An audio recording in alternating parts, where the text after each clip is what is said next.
திருநெல்வேலி மாநகரில் சிறப்பாக பணிபுரிந்த காவல்துறையினருக்கு சான்றிதழ் மற்றும் வெகுமதி வழங்கி பாராட்டிய காவல் ஆணையர். திருநெல்வேலி மாநகர காவல் ஆணையர் அலுவலகத்தில் மாதாந்திர ஆய்வுக் கூட்டம் மாநகர காவல் ஆணையர் முனைவர் மூர்த்தி தலைமையில் நடைபெற்றது.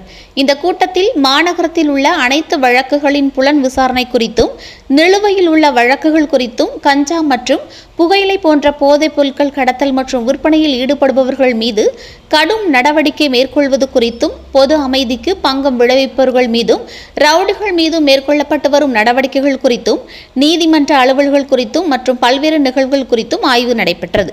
பின்பு மாநகரத்தில் குற்ற வழக்குகளில் சம்பந்தப்பட்ட எதிரிகளை சிறப்பாக செயல்பட்டு நீதிமன்றத்தில் ஆஜர்படுத்திய காவல் அதிகாரிகள் மற்றும் மாநகரத்தில் சிறப்பாக பணிபுரிந்த காவல் அதிகாரிகள், காவலர்களை நேரில் அழைத்து நற்சான்றிதழ் மற்றும் பண வெகுமதி வழங்கி சிறப்பான முறையில் பணியாற்ற பாராட்டினார். இந்நிகழ்வில் காவல் துணை ஆணையர் ஆதர்ஸ் பசோரா, காவல் துணை ஆணையர் மேற்கு கீதா ஆகியோர் கலந்து கொண்டனர்.